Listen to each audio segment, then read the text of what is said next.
So what is setting boundaries, and why do we feel guilty when we have to enforce them?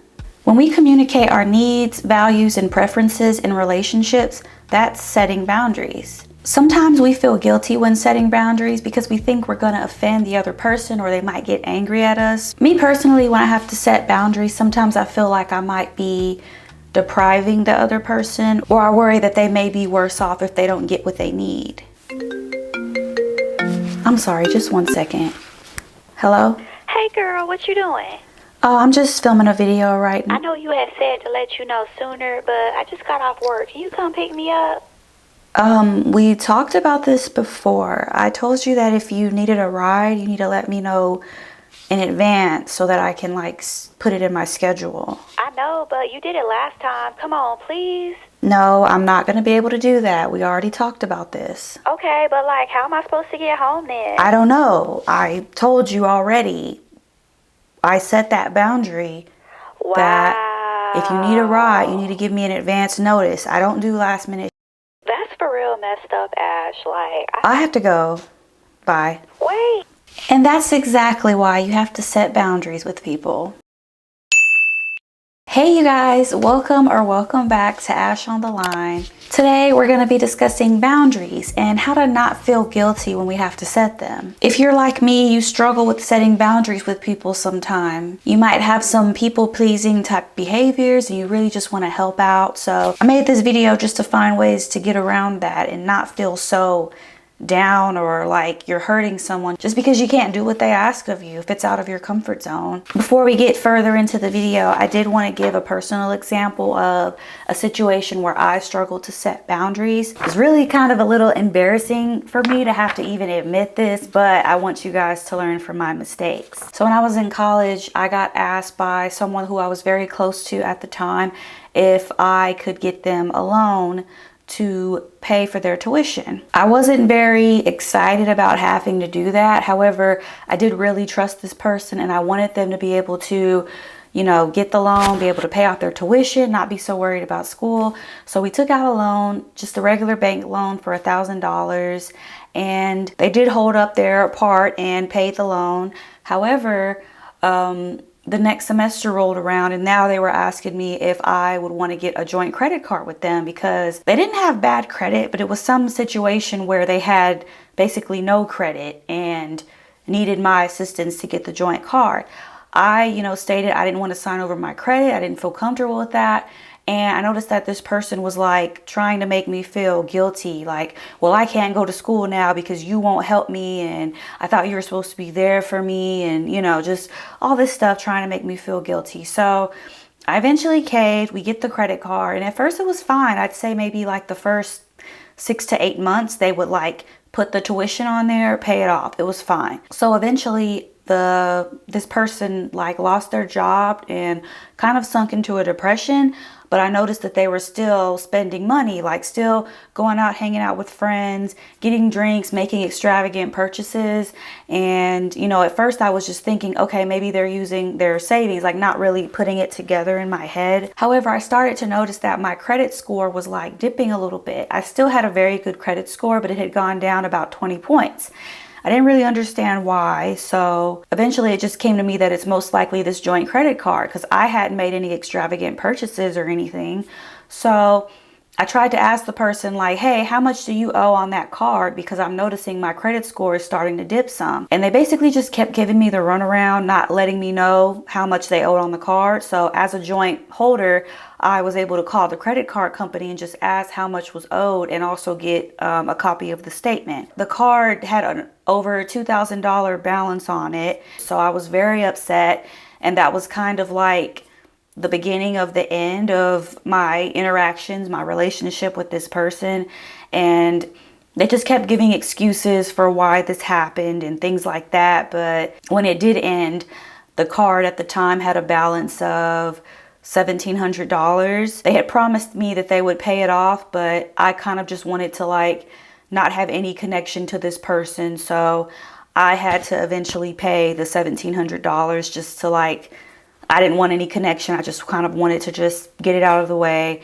So that's just kind of my story of dealing with not being able to set boundaries and why you should never sign over your credit with anyone. And yeah, it sucked having to pay back that money, but I'm happy that at least I didn't get like a house or co-sign on a car with this person, because it would have been thousands versus just under $2,000. So I have 4 key points that I want to discuss on how to not feel guilty when setting those boundaries. So for my first key point, self-reflection and self-worth, having those crucial conversations about your boundaries, putting yourself first, and then just staying consistent with those boundaries that you set. So let's talk about self-reflection and self-worth. The first thing you need to do is define, what are your boundaries? What are your things in your relationships, whether it's family, friends, romantic? When you're in these relationships, what kind of triggers you, or what you're okay with and what you aren't okay with? If you don't say anything, then you're compromising yourself and who you are. I would say your boundaries are connected to your values and your authenticity to yourself. You're really not being true to yourself if you don't hold on to those boundaries and what you're not okay with. You can't really just go with the wind of what everyone else wants from you or what other people are okay with. Just because this person doesn't care doesn't mean that you have to react the same way. We're all different. We all grew up in different households. We're all going to have different reactions to different things. And then also understanding that some people can kind of bring out the worst in you, or some people that you're around, you may be willing to bend your boundaries. And if that's the case, maybe you shouldn't be around them. I used to have particular friend groups within my life that they just weren't necessarily good people. And I would notice that when I would hang out with them, they would bring out the worst in me. Like, they would be mean or rude to me, and I would be mean or rude back just to feel like we're even. But I would go home at night and just think, like, why was I acting in that way?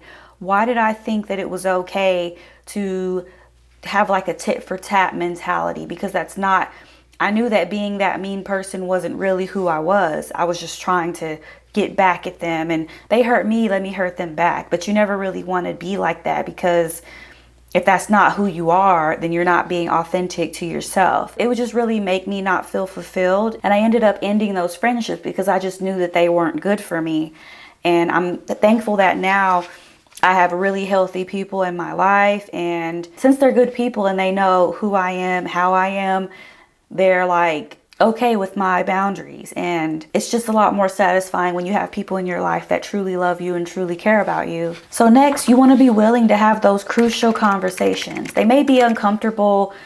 Confrontation and conflict is never something that's like comfortable, but you have to do it in your relationships if you want them to progress. If you want to be able to trust people, you want people to be able to trust you. It's just really important to like clear up any misunderstandings that you might have between each other, because if you don't, then there's always going to be like this hidden like elephant in the room, or like tension between you guys, and then no one's saying anything, but you can both feel it. And it's not comfortable feeling like you can't truly trust somebody, or feeling like you can't really talk to somebody about issues that you're having between each other. I used to hate dealing with conflict or any type of confrontation, and I still don't really like it, but I'll do it, because when I would like discuss any kind of issue I had, it's most likely when I'm feeling like really hurt.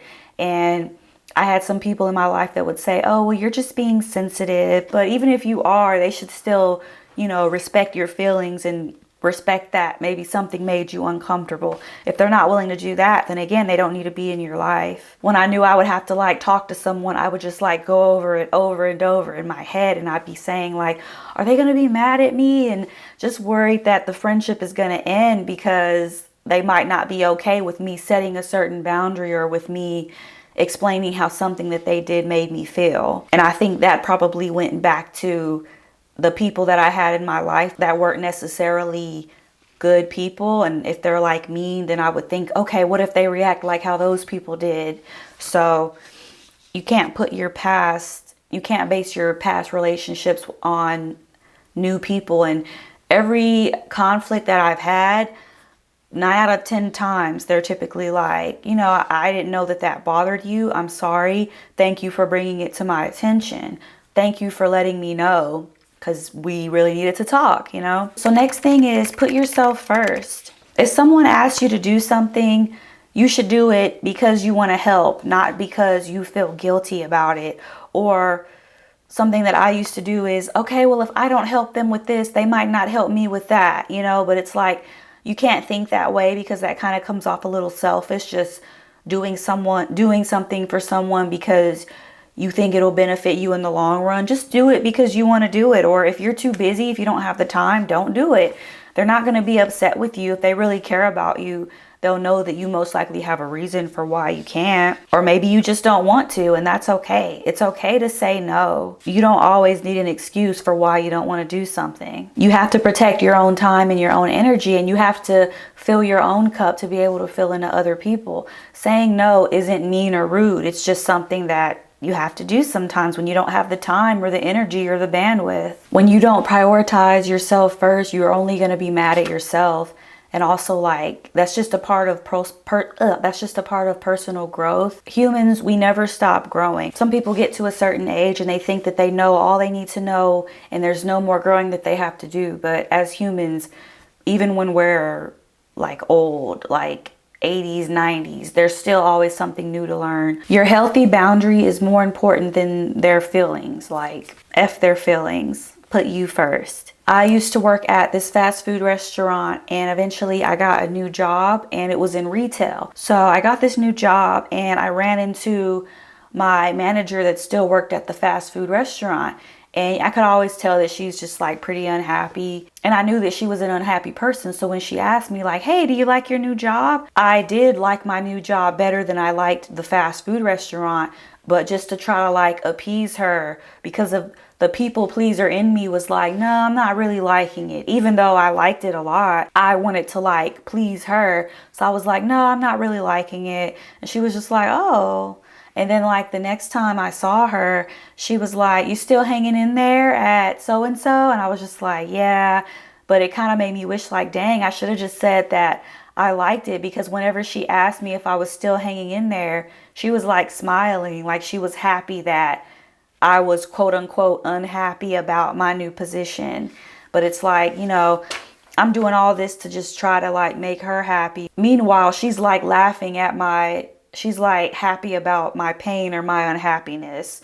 So you should never dim your light for someone else. You know, if she had been like jealous or like upset that I had got a new job and that I liked it, that's her problem. It's not my job to make myself look less than just to make her feel good about herself. So for the last one, you want to be consistent with your boundaries. You want to make setting your boundaries a habit. When you explain to someone your boundaries and they continuously cross that boundary, or they try to gaslight you for having that boundary, they don't need to be in your life. Point blank, period. They don't respect you. Some people, if they ask you to do something and it kind of crosses a boundary for you, but you do it anyway, they're going to keep asking. They're going to keep expecting more and more stuff because it's benefiting them. My fiance and I, we've been going to premarital counseling, and our counselor will tell us with children, you have to really like put your foot down on things. If you tell them no, you have to keep that same energy basically, because if you go back on your word about something, they're going to think that they can get away with other stuff, or that you'll go back on your word on other stuff. And then they'll be trying that in life, thinking that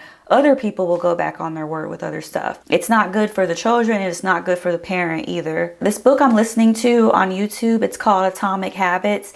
It's basically just talking about how small habits build into like big results, one day at a time. Just make sure you're being consistent with your goals. So in conclusion, to overcome guilt in setting boundaries in your relationships, you're going to want to do some self-reflection, focus on your self-worth, have those uncomfortable conversations with people in your life just to discuss what your boundaries are when problems arise. Put yourself first and just stay consistent with those boundaries. Don't break them for anyone. Just a couple questions that I have for you guys. What challenges have you faced when trying to set boundaries, whether it's in your personal or professional life? And also, are there areas in your life where you feel that you could set stronger boundaries?